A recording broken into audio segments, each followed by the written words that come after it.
Annoys me as well when people spreading shit on the internet as well. It's like, you're on the computer, check it.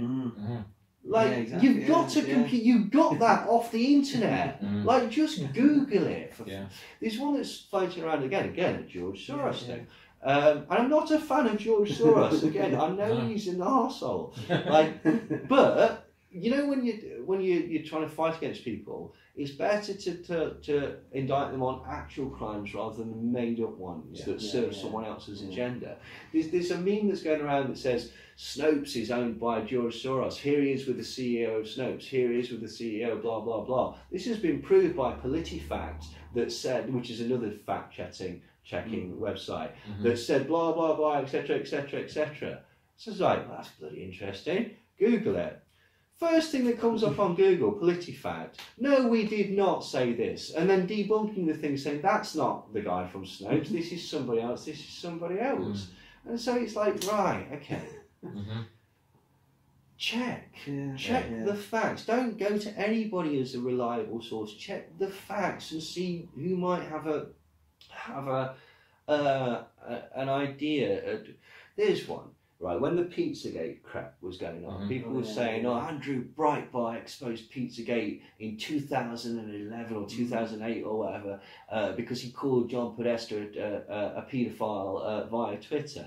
It's like, right, what he's doing there, right, okay. Andrew Breitbart hired a guy called James O'Keefe. You heard of this guy? He's a dickhead. He basically goes around trying to do sort of like shock things, and every single time he's been proved to be editing footage in a manipulative way. Dressed up like a pimp and went into Planned Parenthood and Acorn and filmed himself saying, I'm a pimp, I'm going to sell these little girls and then I'll give you the money, everyone's happy, yeah, woo! Then took that slight edited footage and said, see, Planned Parenthood and Acorn are involved in an international paedophile ring.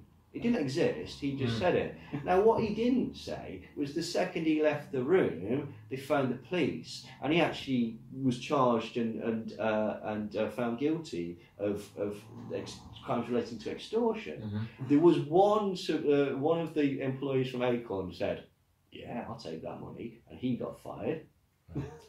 So what happened was, to investigate this, they hired Media Matters, and part of that was, the government aspect of that was John Podesta was supposed to look into this. So John Podesta was defending Planned Parenthood against James O'Keefe's ridiculous fraudulent sting. And because Andrew Breitbart paid for James O'Keefe to do that, he was tweeting out support for it, saying, look at John Podesta defending a bunch of paedophiles. Right. He later retracted this statement, okay, but nobody bothers to look at that. And they just look at words and go, bang, that's it. Do you know what I mean? There's got to be a further connection than that. Like, and to my mind, spreading disinformation is as detrimental as, you know, if you're spreading disinformation about child sex rings and stuff like that, you know what you're actually doing? You're stopping real investigations. And why are you doing that? Really, you're doing that to get that buzz of, look at me, I'm doing clever, I exposed this. It's really bad, that. It's really bad. Like, it's okay to get stuff wrong. It's perfectly okay to get stuff wrong. But to egregiously keep sort of pumping out shit because it fits your worldview is completely wrong. People need to be a bit mature about this, right? Okay? There's several reasons why conspiracy theories, I know people don't like the term conspiracy theories, right? Okay? But there's several reasons why they exist. First one, they're fun. They're interesting, they're exciting. Even the grim ones, it's exposing an aspect of life that you didn't know about. It's building your knowledge base, you're learning new stuff. It's exciting, it's fun.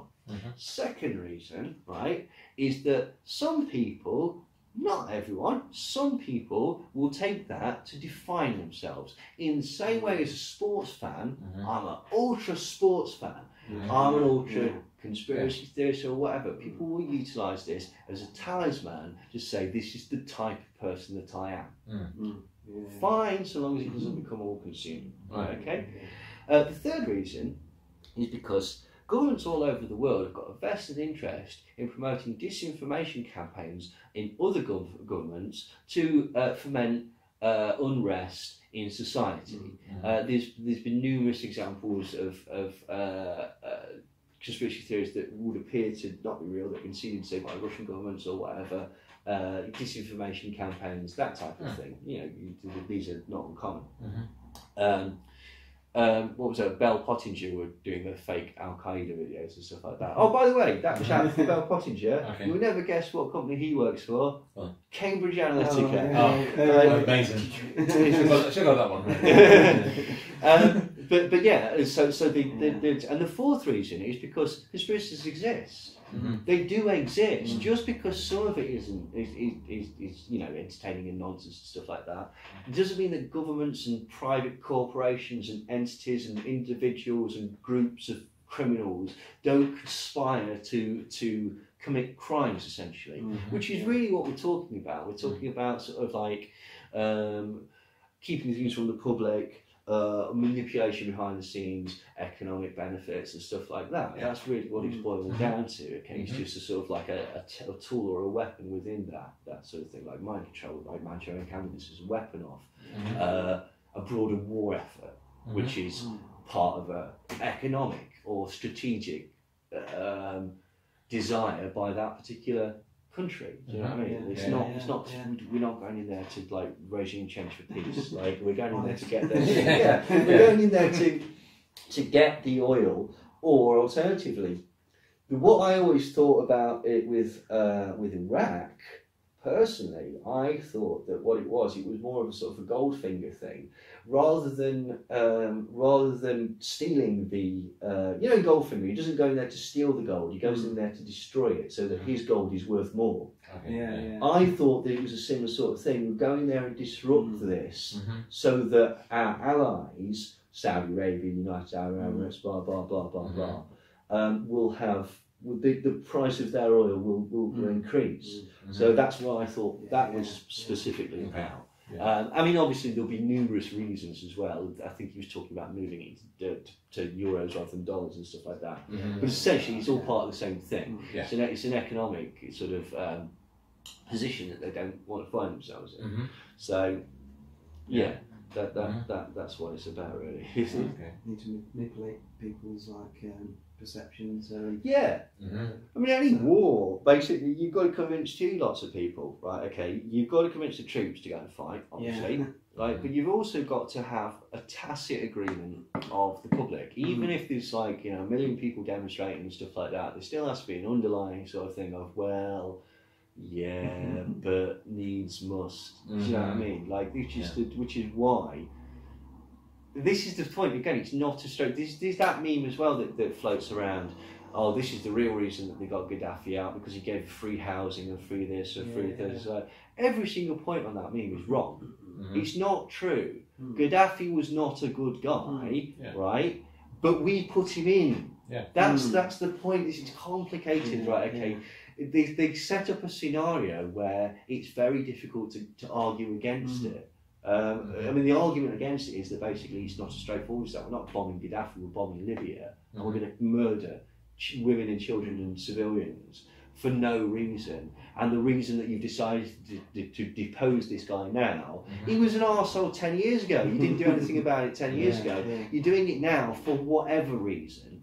And that's the lie, that's the mind control, that's the manipulation behind it. It's really, because, I mean, again, people won't realise, like I said, they go down the road of thinking of Gaddafi because he's getting free health and all that. They don't go as far as to say that it was set up by, it was like, it's like Al Qaeda. People are aware that they're set up by CIA, but you know. Now, here's the interesting thing as well, though, because basically, like a few years ago, everyone was saying sort of like thing with ISIS. Come on, it's foreign, like, you know, it's a mercenary organisation basically set up because everything that they do somehow basically just encourages foreign policy, right? Okay. Now, what's been unusual since then is, and I think this is tied into the change in sort of output by Infowars, by Drudge Report, by and then the linking of these with far right papers like Breitbart, Daily Caller, Daily Stormer. Here's another thing, you know, Breitbart basically go, oh, we're not far right, really, because they got Andrew Ornheimer. Basically, he was writing articles. He works for Daily Storm. He's got a swastika tattooed on his chest. He's the person, he's the hacker that basically he got sent to prison for hacking AT&T. But after that, he became very, very far right, and he did that hack where he got that university to print out copies of far right. He was very clever, far right propaganda leaflets all over the campus and stuff like that. So very clever. But like he's writing articles. And Milo Yiannopoulos is taking the credit for them. And Milo, it was revealed in a series of emails that basically he's got about 3 or 4 prominent white supremacists that write stories for him, and he would take the credit for them. And again, in this particular email chain, it was like, you need to be really careful about this, because the reason that we hire you is because basically as a gay Jewish man, you are in some ways beyond immediate sort of reproach for because you can use that as an excuse. Me, white supremacist, but I'm gay and Jewish. It's like, well, you can be both, you know. Like, you know, like that's ridiculous. You can be a bigot and be you can be contradictory. I'll take it that Oscar Wilde wasn't gay because of his children. Like, you can present a public persona that is completely separate from your thing. And again, Milo Yiannopoulos per se, I think he's an opportunist. I think he's a particularly nasty opportunist. But like basically before he got into Gamergate, like 2 weeks before he wrote Gamergate, he was writing articles talking about how we need to censor the internet because people are mean to each other. And then he realised, oh shit, I can make some money doxing people. And so that's what he did. He's got the journalistic integrity of a bucket of shit. Like, and that was the thing as well. He was there like, I'm not interested in your feelings, darling. And they were crying on his Facebook feed because people called him a Nazi and asked him to leave a bar in New York. It's victim culture. That's what annoys me about this whole thing. It's calling everyone else a victim and saying, well, we're actually the one that's oppressed. And it's like, all of you get some backbone. All of you. Like, it's ridiculous. Like, so, yeah. But what was the original point? I forgot what we were talking about. What was it? It was on about, you said about Al-Qaeda, wasn't it? Oh, sorry. Yeah. Right, okay, so basically, but also now we're getting sort of things like, I'm very suspicious of Paul Harris, Stephen Yaxley Lennon, Tommy Robinson. You know, he's got 3 names, which suggests very strongly that he's MI5 or basically an asset, because everything that Tommy Robinson says basically encourages this stereotype of Islam, which just so happens to fall directly in line with current government foreign policy. It also distracts from parliamentary paedophile rings. Or anything, and conveniently again gives a scapegoat. Were there problems in Rotherham and stuff like that to do with political correctness? Yeah, absolutely. But realistically, those guys were amateurs. They're not in schools. They're not in sports institutions. They're not in big business. They're not in Hollywood. Like, do you know what I mean? Like, what is presented is, rather than this was a horrible, horrible incident, that this is typical, and that's not true. Like, Stuart Lee's got the best joke about this. It's like all sensible English people, I'm terrified of Muslims, except for the ones I know, who seem fine. It's true, right? That's how the perception is. This is it. Like, people put all this stuff up, so it's like, really? Because the ones that I know are sound as a pound. Like, they've never espoused any of this. Like, you know, and again, like, for some reason, people are missing the link, the differentiation between religion and extremist religion. And I can show you just as many, like, it's just that this is flavour of the month, right? Okay, yeah, I can show you as many, like, Christian nutters that are blowing up abortion clinics and stuff like that. Like, I mean, again, people are just, like, don't want to look at the actual facts of it. I've been saying this for ages. There hasn't been an immigrant since 9/11 that's caused a terrorist atrocity in America. They're all like, and even the ones that claim to be ISIS, like San Bernardino, and Paul's nightclub shooting, far right white supremacist lunatics are far more prevalent than Islamic radicals. Yeah. Mm-hmm. Just portrayal, isn't it? Yeah, it totally is. Again, this is the point. It's more complicated than that. There's not a direct. There's nothing is black and white. Okay, and it's like with the Brexit thing and stuff like that.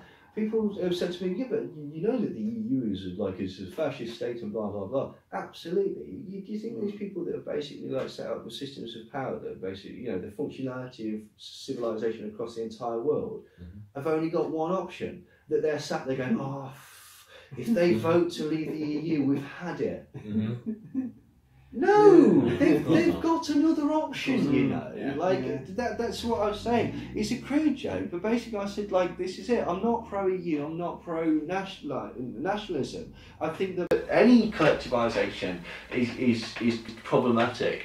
But the EU referendum was like being a child and being forced to choose a boarding school. It doesn't matter which boarding school that you choose, an older boy's going to fuck you. Yeah, pretty right? much. Yeah. And that's exactly what's going to happen in Brexit. You're going to get fucked. Yeah. It doesn't matter who you voted for, what you want. Yeah. It doesn't matter. Yeah. So that's the point. But people are getting very, very sort of bent out of shape with it at the minute as well, like, because I think it was very, very pervasive. I think Cambridge Analytica was very, very clever. And I think Donald Trump was very, very clever in presenting this concept that it was for the people. And he's married to his cousins to the Clintons. He's friends with Jeffrey Epstein.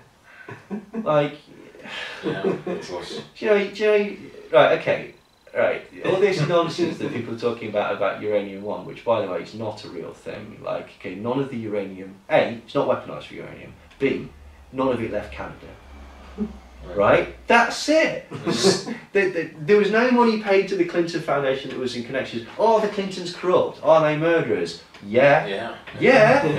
But you know, if we're going after about something that's not real, we're missing out going on about something that's real. People are all bent out of shape about that. Do you know, in the run-up to the election, Saudi Arabia paid 100 million into Ivanka Trump's foundation. And then directly after that, Donald Trump hired this guy who previously worked for the Prince of Saud to be part of some financial institution in Congress. Shortly after that, he sold them $200 billion worth of weapons to go and kill people in Yemen. That is illegal collusion. That is exactly what they're accusing the Clinton Foundation and Uranium One of doing, but in actual fact this is a real thing, and it's going to result in the death of hundreds of civilians, of thousands of civilians. Also during the campaign they paid to refurbish one of his hotels.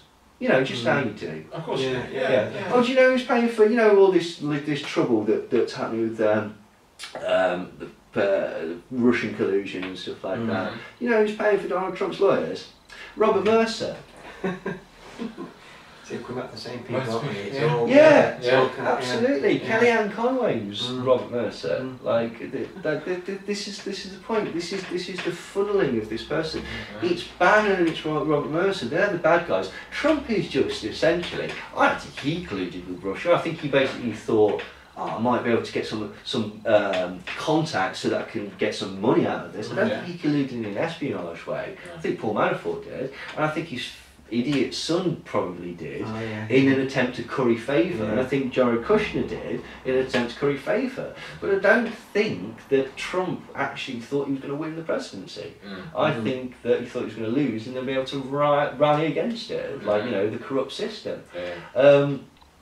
So yeah, but no, I don't like Trump. I don't trust him at all. I don't think he's a man of the people. The billionaire man of the people. No. Like, huh? No. How does it even make sense? Like, I just don't get it as well. But it's quite clever because essentially, you know, you've got people. Let's just take Infowars, right? Infowars, which was the quintessential anti-government side, is now pro-government.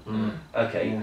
Very pro-government, to the point where they've had to invent this concept, this increasingly convoluted deep state, and who's in the deep state and who's not in the deep state, and who's manipulating Trump and who's not. And it's like, it's plausible, but like, is the simple answer not that basically Trump lied to you, and that he's actually got no power really to do anything, and he's a bit of an idiot.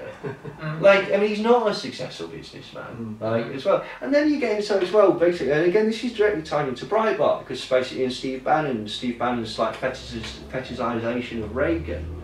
Like, the InfoWars and the other people basically were going on about Reagan and Reaganomics as if he wasn't a terrible, terrible person. Like, his economic policy was a failure, he imported drugs, his foreign policy was based on genocide, and he committed high treason. Amazing. Like, what do you do for what did Reaganomics has it trickled down yet? Has it bollocks? Like, come on, like it's so annoying, but it's comforting for people to put their faith into an idea like Donald Trump or this ludicrous QAnon bollocks. Like, someone put up on a QAnon, I was like, has anyone considered this might just be some kids on 4chan winding us up? No! Like, come on! Like, Jesus Christ! Like, but it's very, very comforting to put people. It's like the Milgram experiment and stuff like that. It alleviates the responsibility, and again, if it goes wrong, but someone in authority told me. Like, do you know what I mean? So, it's just the way the world works, isn't it? But yeah, no, I don't trust Trump. I don't trust the Republicans. I don't trust the Democrats. I don't trust Labour. I don't trust any of them. Like, none of them. Like, I'm even a bit sus about Jeremy Corbyn. Like, some of the stuff he's saying is obviously a lot better than other people, but whether this is plausible or what is completely. And also, so like I spotted that very famous photo of him. Oh, here's Jeremy Corbyn on the bus taking the bus home. It's like he's one of us. Well, it may well be true, but the lighting on that particular shot, it's like, well, that's a setup, isn't it? That's propaganda, right? It might have an element of. You know what? The best propaganda has got an element of truth. There's no point telling a complete out and out lie, because people will go, "Well, that's not true." If you've got a sort of a degree of truth to it, people can say, "Oh yeah, no, actually, fair enough." That's some correct avenues, aren't there? Yeah, well, it's got to be plausible, isn't it? Like, you know, if you're going to poison somebody, you can't put it in a vial that says poison. You've got to put it in a pie. Like, otherwise, they're not going to eat it. And it's exactly the same thing with disinformation. It's got to come in a way that is palatable to you, or presented in a way that's plausible. But they will take it. But the difficulty with that is that you've got not only sort of like a J-trig type entities who are manipulating the facts on purpose, and you've got sort of mainstream media that is directed in a certain way and won't reveal certain facts and stuff like that. But then you've also got this horrible shit that's going on the internet now with people like Baxter Dimitri, like Neon Nettle and Your Newswire and all this stuff, okay, which is just making stories up. Like, whenever somebody dies, who died? That DJ died the other day, because he was exposing a paedophile, right? That's what I was talking about earlier. That's worse than like spreading lies like that. Aside from the fact that you're picking the bones of a dead person like a fucking vulture, right? Then what you're also doing is you're stifling investigation into proper things, and you're making it look stupid. You're diluting it, and you're delegitimising any investigation into that type of thing. Like, and to my mind, sites like that are worse than people that badly research. It's all right, you know. We said nobody's perfect. Everyone gets stuff wrong. Like, what I think people need to do is be able to hold their hands up and go, "Oh Christ, I was wrong about that." It's perfectly okay.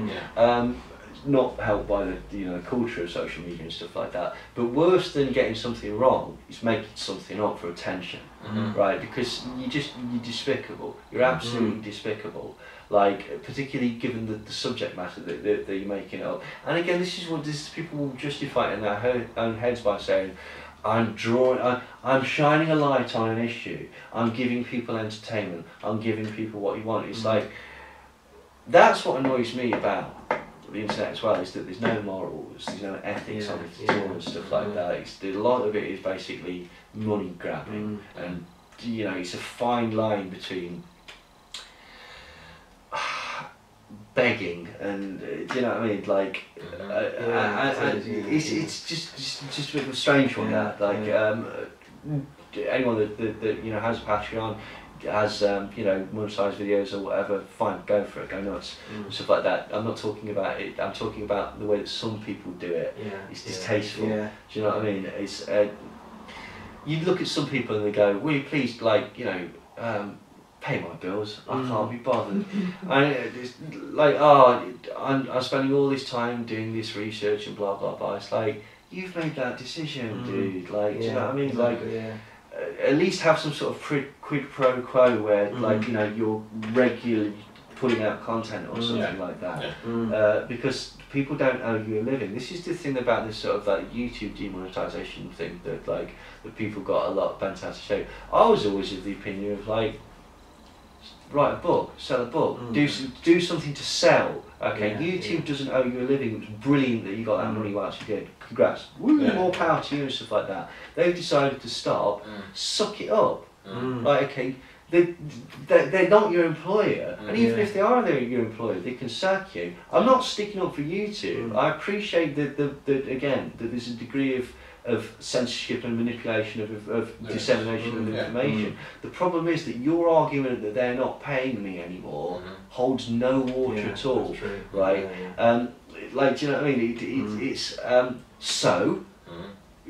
I thought you were doing this for the truth. I didn't realise you were doing this because this is a way to you know get your new conservatory or whatever. And it's that fine line that and in this, you know, again, like, not dissimilar to the sort of, there's a lot of people who are basically out there to tell you exactly what you want to hear. Do you know what I mean? Or to bolster you in a particular way and stuff like that. I'm not a fan of John Peterson, mostly because everything that he says is wrong. All that stuff about C16 was a lie. He never said any of the stuff about that you'll go to prison for misgendering somebody. No, he didn't. He just said that now basically this is a category for forms. That's it. There was no suggestion that anyone could be fined or imprisoned or anything. Well, actually, there was a fine for improper use. But it was basically like, you know how it's not legal to discriminate against somebody solely for the fact that they're black or solely for the fact that they're gay, right? Which is perfectly correct. Well, all it said was, now we're going to introduce it so that you cannot say that somebody's not allowed to do a class because they identify as transgender. That's it. Nothing, right? And he championed that into, I'm a bastion of free speech. No, he's not. He's a liar. and what annoys me more than anything else is some of the phrases that he uses. He's an academic that works in philosophy, so he knows that things like cultural Marxism are not a real phrase. If you think that cultural Marxism is real, show me the Frankfurt School text that talks about any of the things. It doesn't, right? Frankfurt School, critical theory, talks about applying critiques of capitalism. Do you think that capitalism basically abandons the concept of the human and puts profit among anything to the detriment of the human spirit? You're a Marxist. You're a cultural Marxist.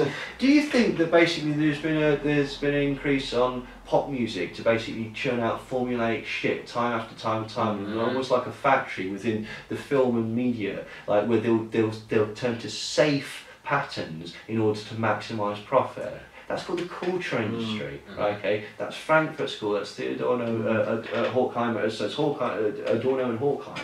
Okay, there is nothing in the Frankfurt theory stuff that says we will destroy Western civilization by promoting gays and blacks. Where that came from, or promoting political correctness, there is nothing. People say, oh, the left are obsessed with political correctness. Bill Hicks, George Carlin, Jim Jeffries, Frankie Boyle. How come every Armando Iannucci, Stuart Lee, how come every challenging and controversial comedian, Jerry Sadowitz, is left wing? That's bollocks. You know who's conservative about output? Conservatives.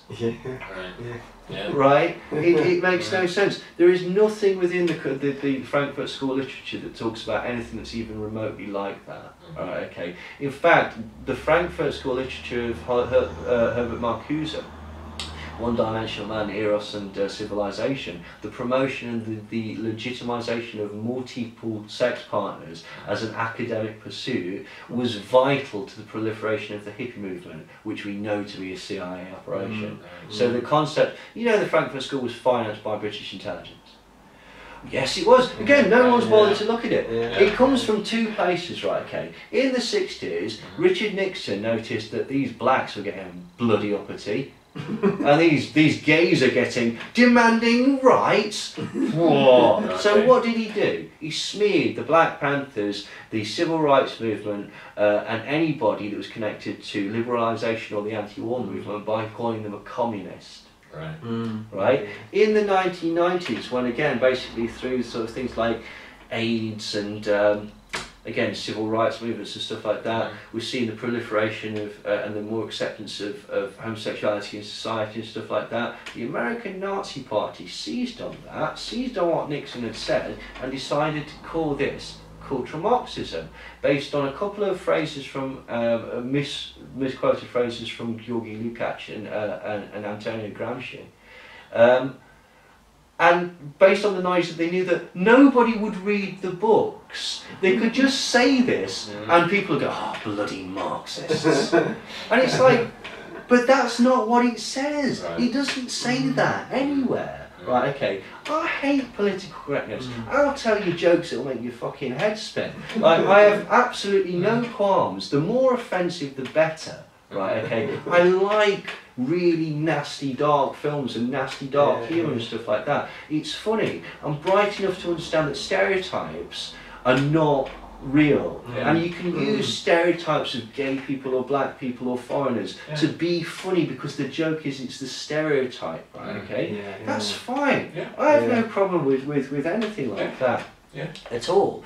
What I do have a problem with is people lying to promote an agenda, because it just gets on my tits, to be quite honest. Like, and the very fact that people like Jordan Peterson have promoted this concept of cultural Marxism, that you must know is not real outside of far-right message boards. He's dog whistling to a certain certain agenda. He's very shrewdly gone, these people are pissed off at this. I'm going to tell them that they're right, and I'm going to sell a book. And that's exactly what he's done, and there's loads of people that are doing that. And like, you can go point by point on all their things and go, it's not right, you've totally misunderstood that there, totally misunderstood that there. Now you've either done that on purpose or you've mischaracterised that. Like, and there's a whole series of these idiots as well, like, you know, the commentators on YouTube. And thankfully now what you get is a whole series of people that basically, there's like this counter industry of people who are basically debunking their videos and going, no, that's wrong, no, that's wrong, no, that's wrong, no, that's wrong. And most people aren't even coherent in their own sort of things. Like, I was watching this hilarious thing where Aaron Southern interviews Stefan Molyneux about anarcho-capitalism. First question, he can't answer it. Should there be any regulation of the market? Should 5-year-olds be able to buy heroin? Now, that's problematic for anarcho-capitalists, because basically if you say, no, of course they shouldn't, well, then there must be some regulation. If you say, yes, of course they should, you're saying that 5-year-olds should have heroin. So it's one of those loaded questions that basically fundamentally shows that, of course, there has to be, sadly, there has to be an element of structure or control to protect people. Okay. Again, that doesn't mean that I'm a statist. It just means that, you know, and perhaps you can come to that understanding through a community. But it means that complete free market anarcho-capitalism is bollocks. Because basically there'll always be somebody that will take advantage of somebody else, right? Because they can, for money. Like, I mean, it's ironic that you've got people like Stefan Molyneux basically saying nobody would just manipulate you for money. That's not how free market capitalism works. Donate. What are you doing? You've made your living off of spouting this crap. Right, okay, like, anyway. Like, yeah, it's contradictory, isn't it? And then a lot of that goes on. A huge amount of it, because again, like within this sort of milieu, a lot of it is comfort food for people. They want to be told things that they want to be told. You don't want difficult truths. You don't want to be told that their position is wrong, or that, you know, you're tricked, or something like that. And everybody is. Everybody's been tricked. I mean, that's that's the sort of the weird thing about, and I'll be very, very glib here, right, okay? When you first get into conspiracy theories, you go, oh my God, I was tricked my entire life. Mm-hmm. And then further down the line, someone says, you know that's counter-propaganda. I can't be tricked anymore. Mm-hmm. You spent the first 30 years of your life, then acknowledged that you were tricked, but now apparently you're impervious to it. Mm-hmm. Come on. Yeah. That's not how it works, is it? No. Like, do you know what I mean? Everybody's fallible. Mm-hmm. And again, particularly when you've got these institutions that are spending huge amounts of time, money and effort into looking at ways to manipulate you psychologically, physically, and through societal means and expectations and aspirations and disappointments and stuff like that. You know, everyone, that's how civilization works. That's how they stop people from destroying everybody and go, hang on, this really isn't fair. Why don't we go to Buckingham Palace right now and redistribute some of this wealth? Like, you can't, because civilization is set up. I mean, there's various ways. A, they deserve it. Well, this is the concept. Like, they don't. I'm not. This is people's justification of it. B, it's an institution. C, it's against the law. Do you know what I mean? Yeah. So there's all these different mechanisms that are built into the structure of what we call civilization or society that they're specifically to control people, so that people at the top can just get on with what they want. Yeah. And that's it. But that's fundamentally what mind control is. Mind control is our systems whereby people can be manipulated or controlled or driven in certain ways. And that's like I say, it's in all areas. Even the truth of a lot of people who come into it think, like you said, they they can't be tricked anymore. It's even infiltrated in there. Massively. Really, Yeah. you know. And I mean that used to be fine. Like, well, I suppose it was fine, but it, basically again it's compounded. Like a few years ago, like somebody would have a different opinion to you or a different theory. It'd be like, oh, that's interesting. So and so thinks this. So and so thinks that, and it was. And maybe I'm being a bit rose tinted here, but it was more cordial. It was more, that's interesting that you think that. I think this. Let's compare notes or whatever. And I'm sure there was always, but the problem, because of the immediacy of YouTube, the immediacy of social media, the way that again you've got an audience and blah blah blah blah. It's almost that basically people don't have that, and also again people are so quick to basically, you don't agree with me. Well, that's an insult. It's not an insult. It's a different opinion. Like, of course, though, the problem is as well, the whole medium is set up so that people don't disagree politely. You're a fucking idiot if you think that. Blah blah blah blah. And so again, that is the problem, that now within these things you get factions almost. You get people that do this and blah blah blah blah blah. I was on Facebook this morning and I watched like two people who are considered like, you know, names in this, listing other people that they don't trust, and it's like, come on, like whatever, like, you know, don't, like, again, it's the quality of the information really, rather than the thing. Again, people. This is again, it's a weird one actually, because like, you know, there are people that actually are just like, you know, nonsensical and rubbish, but they're entitled to it, I suppose. Like, but oh well, what can you do? Yeah, that's what we would like, unite, not fight. You know? That's what we're on about. Yeah. We're all adults again. Like, do you know what I mean? Yeah. Like, but people don't like it as well. Like, people like, as I said, the amount of shit I've got off this Cambridge Analytica stuff. Like, I did what Richie Allen and a couple of things like that, and people are like. Yeah, oh my God, he's revealing his lefty politics now. Oh God, Neil's the two ones I always like. Sanders, that's a Jewish name, isn't it? It's like, Oh God. A, no, no, I don't think it is. And B, like, you know, put your money where your mouth is. Take me out for a lobster dinner. I'll go. And C, so what? What was the one that I got the other day in the comments? And it was on the Brexit one, because like people were like, I don't like this, Neil's been got at by George Soros or something like that. And someone pointed out, did anyone notice the clicking that was happening as soon as Neil stopped speaking? Let's not forget he's a master hypnotist. And it's two points, right? 2 points, right? Okay. One, I'm not a master hypnotist, right? Okay. And two, this is my point, right? Okay, everyone's started at the end. Neil's a hypnotist. This is obviously some sort of hypnosis. Rather than start there and see if there's some sort of like, more simpler, more reasonable explanation, I'm going to let you in on a secret. It was my lighter. I've stopped speaking to Richie. Then I can smoke. That's it. And then I have to put it out. I don't have to talk again. Yeah. Like there are simpler answers than might Could be Occam's razor, so quite. But again, with this, people don't like to be sort of like they don't like being taken out of the comfort zone, even in an arena where the whole point is to be taken out of your comfort zone and a bit of sensations. That's fine. That's absolutely fine. I mean, the other thing is again, you've got to sell it to people as well. Do you know what I mean? Like you can't just be dry and boring and stuff like that, can it? Because again, rightly or wrongly, you're competing in a market where there's lots of people. But again, I think that's to an extent, it's why the more sensationalist stuff gets picked up.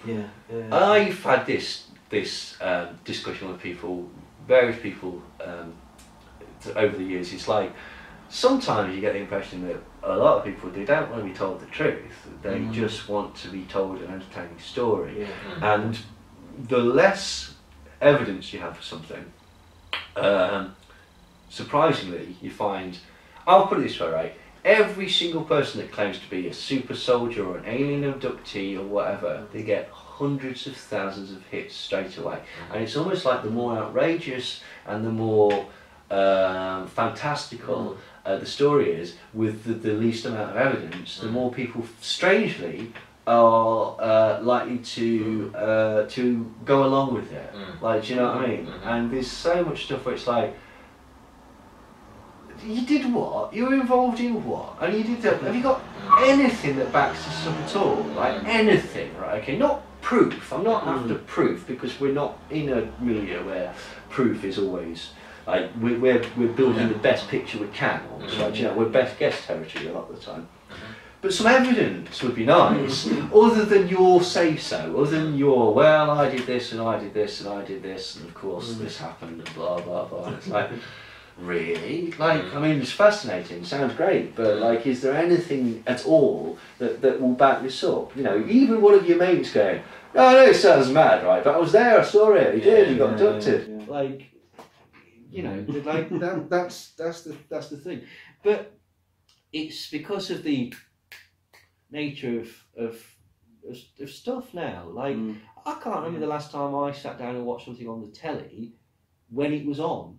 Do you know what I mean? Like, it used to be 9 o'clock Thursday, bottoms on, whatever. Like, do you know what I mean? Now, I can't remember the last time I saw something as it was happening live. Other than saying a boxing match or something like that. And we tend to watch like short snippets of stuff. Like, do you know what I mean? You like a 10-minute clip on YouTube. Attention span, hasn't it? That was on about that. Yeah, totally. Because and part of it is because there's this concept, so it's not true, that something better going on. Right? This is why I don't have an iPod, right? And it says more about me than it says about iPods.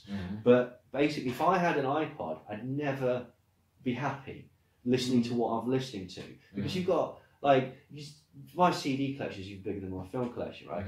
And I'd never be satisfied, because whatever's on, it's like, oh, there's got to be something better. Oh, there's got to be something better. The problem with having a big film collection is you stand there and go, I don't know what I want to watch. And it's an existential concept that John Paul Sartre came up with, called the agony of decision. Because again, it goes back to this authority figure. I've got Scarface there, right? Okay. I've seen Scarface a million times. I'm not watching Scarface. Oh, Scarface is on the telly. Wicked. Why? Because the responsibility of decision has been taken away from me. Right? So you can then just relax. It's almost as if basically, if you put it on and you're not enjoying it, it's like, oh, I made the wrong decision. I could have put that on. Like, and that's entirely what it is. But because people are funny like that, and people become habitual, and set in their ways and like to do the same sort of things again and again and again and again because of this. They can be easily manipulated. Just as I say, this is the thing, you know, there's like none of this is new. Like this is all just working through a different medium. Like in the same way, this is the kind of the thing I'm trying to get across with this Cambridge Analytica. Okay, we've all probably got to the point that we realise you should probably take anything that comes out of the television with a massive grain of salt. We've not got there with the internet yet. For some reason, people have got it into their head that that's fine, and that it's international waters. Like it is to an extent, the internet, okay, but to think that there aren't people with vested interest in controlling information and the flow of information. This is the new battlefield, right? Okay, and that's why these and this is the problem is your phone, your laptop, your social media profile, your Instagram profile, blah blah blah blah blah, your facial recognition, okay, your geolocation tracking, the CCTV cameras. What we're doing is we're building a huge secondary and essentially digital environment that whereby I'm not really one for this trans what's it called matching yourself together with robots and stuff.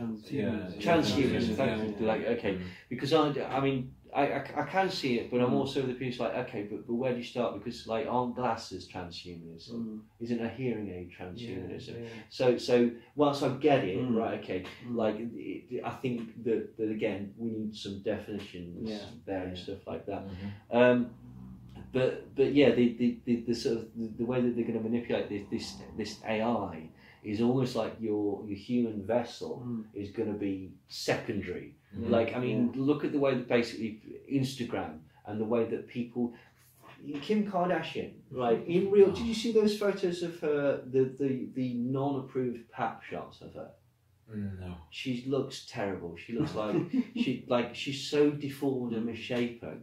Because she's got this huge sort of like implants in her arse and her chest and like liposuction, so she's all caved in. She's like Bernie Clifton, like she's ridiculous. Okay, right. Like, and but you would never know that from her profile. She's one of the most beautiful women on the planet according to her profile. She's not. She's as South Park said, she's a short, fat, hairy woman that knows how to manipulate the media. Right. But this is the point. The reality doesn't matter to the majority of her fans because they're never going to see her in real life. They're never going to interact with her in real life. But they can have this parasocial relationship with this idea. And again, South Park did a really good episode of it where people were manipulating their online photos with Photoshop, making themselves look far more beautiful. And people were vying to go out with them so that they could show their friends their Instagram model girlfriend, even though she stood there looking rather homely. And but that's the point. And this is the things that I'm sort of looking into now. Is this cross contamination of various non-governmental defence contractors and their manipulation of data, and how this is basically. This sort of total control grid. This is a perfect example of why I think that basically Mercer and people like that inputted money into the alternative media. When the Cambridge Analytica story broke, Alex Jones defended it rather than part of this massive cross-contaminated control grid that's connected to all these like different sort of like nefarious entities that are manipulating and bypassing democracy all over the world. Alex Jones said, this is a non-story. It's a mailing list that Steve Bannon was trying to get together so that he could write to conservatives in America. It's like, well, that doesn't make a fucking lick of sense because it's an English company for a start. Like, and that was the weakest sort of rebuttal. And at that point, I was like, I've never been more certain in my life that Robert Mercer hasn't put money into InfoWars recently. Like, because their production values went like this. Exactly the same time that Alex Jones's divorce put his personal finances like that. Right. And have you seen recently, like, that basically he's been sued by the parents of Sandy Hook and stuff like that? Yeah. What was I saying earlier? Control investigation, demonise people. It's nonsense. This concept of crisis acts is nonsense. It's a J-trig operation. It's there to, subvert and direct investigation in one specific way.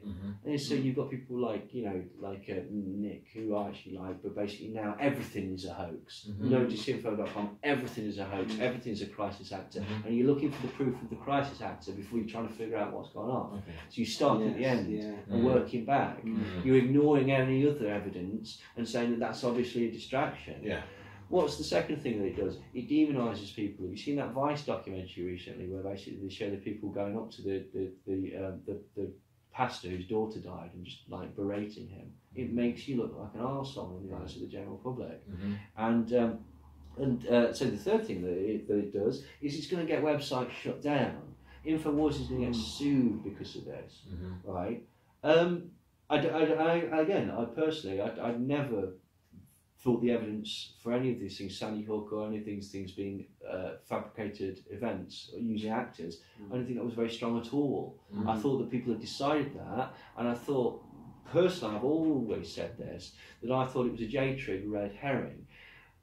What happened? Columbine happened, Virginia Tech happened, just at the insurgence of the internet and the sharing of information. And so essentially they were exposed, those two were exposed to be dodgy. Something's dodgy. You've got mercury switches being used, like military grade mercury switches being used in Columbine, right? Okay, on the bombs. This couldn't be made by these kids.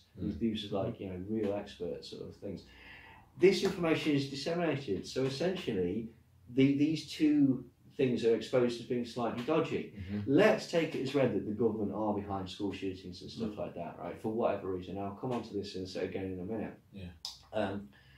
What would you do if you were going to plan another one? Well, what I would do is I would seed the information, seed false information into the internet so that well-meaning people were misdirected, and the actual proper investigation got completely disregarded. We saw Chris Spivey getting nearly sent to prison. Now, to be fair, he put the address of that woman on his website and suggested that people go there and harass her, which is illegal. Right, okay, and it's also an arsehole's move, right? But the point is that it will be used in that way. And now here's the other interesting thing, because every single time that there's a shooting, people go, taking your guns, and they come and take your guns and stuff like that. They haven't. Every time they do, what happens is gun sales go through the roof. All right. So let's look at let's not assume what's happening. Let's look at what actually happens after these events. Gun sales go through the roof. Why? I thought we didn't like globalization. I thought we didn't like massive corporations. I thought we didn't like war. I thought we didn't like violence. Why do we like the NRA? They're a multinational corporation that are I put this joke on the thing. They're using the blood of children to fertilise the soil of America, right? I think they might be trying to raise a zombie Charlton Heston. Right? But the NRA is using the corpses of dead children to tell you that your rights are being taken away from you. Right? That's a massive money-making corporation, an international corporation, right? A multinational corporation. How come the only multinational corporations that we give a pass to are gun ones? It doesn't make sense to me. And again, I like guns. I used to be part of a gun club just up the road until Dunblane happened and stuff like that. I have no problem with people owning guns, right to bear arms and stuff like that. I don't buy your argument. Like, we need guns to help fight against a tyrannical government. Really? Really? Do you know how had a fuck ton of guns? The Iraqi army. How did they fare? You're not going to fight against guns, you're fighting against drones and stuff like that. The real reason that you have guns is because you like guns. Fine, that's okay, that's perfectly okay. I think, again, someone needs to be mature enough to go, why are all these children getting killed? Right? And not just in school shootings, in all scenarios, right? In Chicago, etc., etc., etc. And there are reasons for this. people don't want to look at it because basically it might. Everyone's like, oh, they're going to take everything away from us. They're not going to take everything away from you. They couldn't. No. Like they really couldn't. But again, I think people need to be a bit honest with. I just don't buy that. Like it's to fight against a tyrannical government. It will work. It will work. Like so it's fine. Again, I'm not saying take your guns. Keep your guns. Guns are kick-ass. Right? Guns are cool. Right? You've lost one. So that's okay. We've got plan B. Yeah. So that's fine. Yeah. But yeah, but again, people are just disingenuous with it and stuff like that, and it's like, yeah. What can you do? I mean, there's just so many elements, isn't there? So many, people are. I mean, you have like a black and white version of stuff.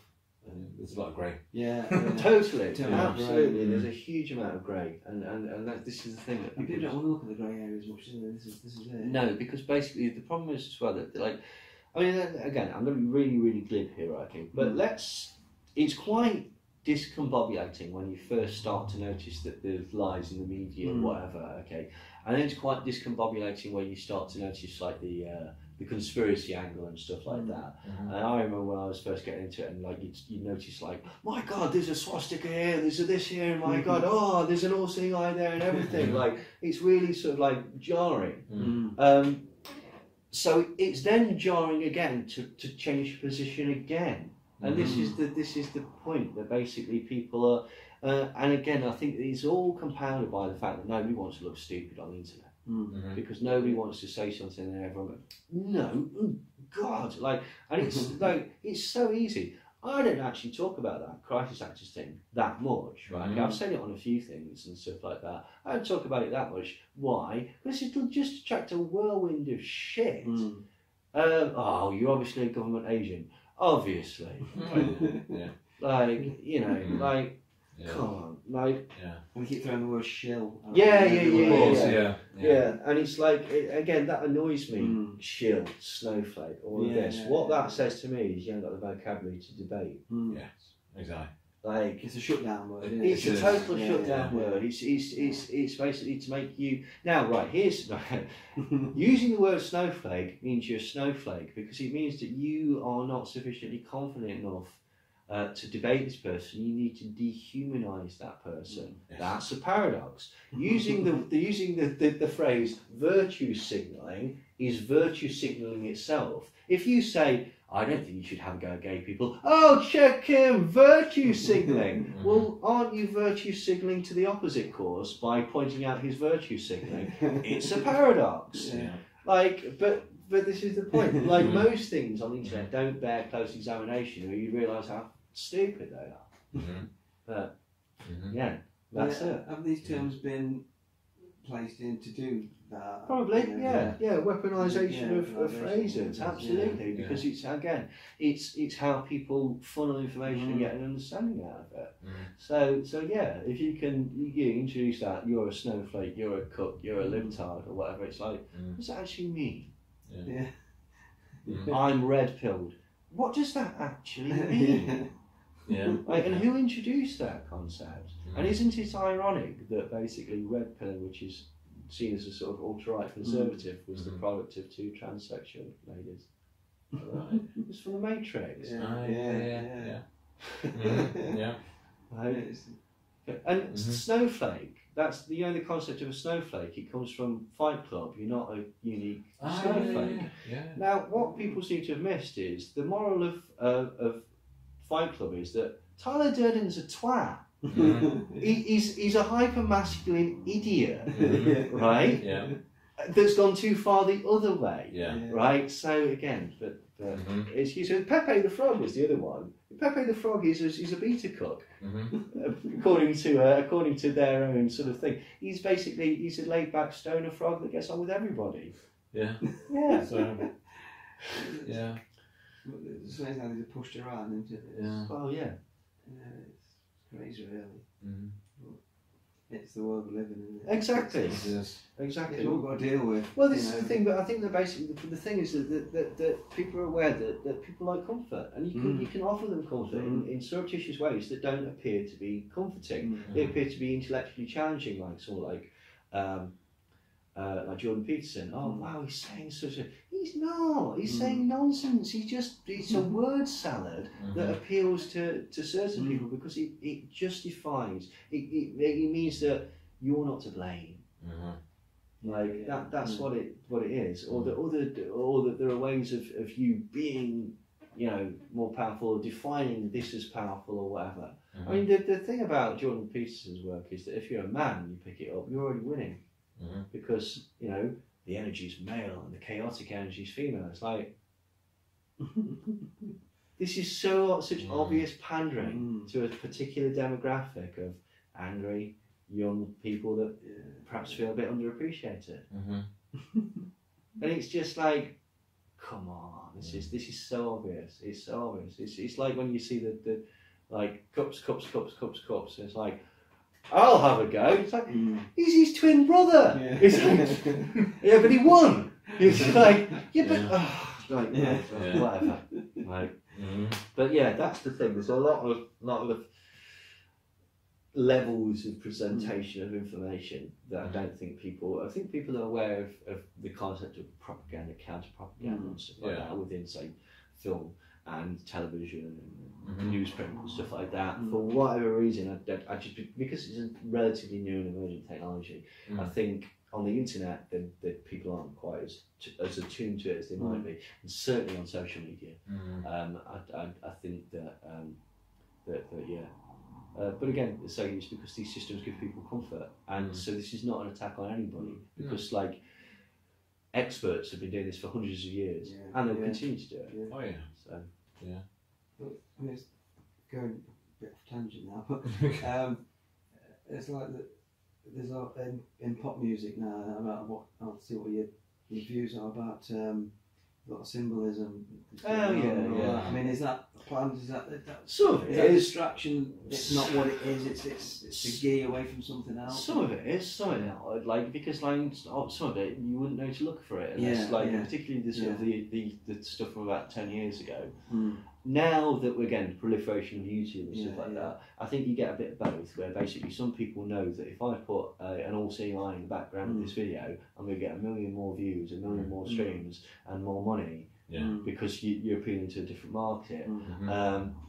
You can't deny that it's there with some of them. I think, again, because of the multi-layered nature of the dissemination of information, sometimes basically it is just used now as a way of marketing, but yeah, it's certainly interesting that it's there. I think some people go too far with it as well, like because again, people are eager to make connections and stuff like that.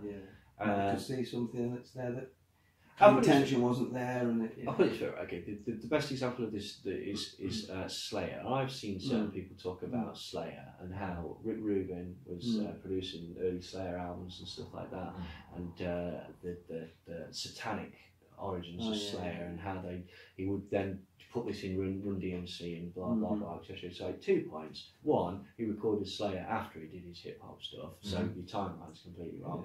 2, Slayer's not a satanic band. Tom Araya is a Catholic. It's a joke. I don't know whether you've seen like the early Slayer. Like it's a joke. It's not supposed to be taken entirely seriously. It's heavy metal. It's not. And some people go, but you see, that's how you get it. It's like, no.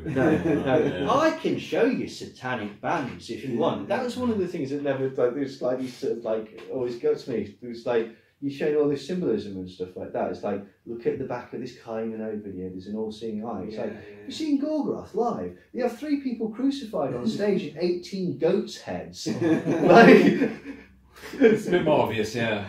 Just a little bit. But this is the point. That that's the point. The information itself is not good enough on its own. Because you look at that and go, oh my God, Gorgoroth. It's black metal. The whole point of black metal is to upset you. It's supposed to be shocking, like a horror film. Right, okay. There is a certain degree of National Socialism involved in some of it. But again, a lot of it, they'll just use, like recently, Marduk and Tarka and stuff like that got banned by sort of like leftist groups and stuff like that, because they use far-right imagery. They're doing it to upset people. Right? Okay, that's the point. It's supposed to be shocking. Now, The counter argument to that is, well, you succeeded. You can't play here. Hello, and thank you very much for watching the video. Really hope you enjoyed it. If you did, and I hope you did, please give it a little like, and of course subscribe to our channel. We also have our Facebook account, information is below, and the ways you can fund us is also down below. And remember, let's unite and not to fight. And together we can unite this planet better. Thank you very much. Bye bye. Bye bye.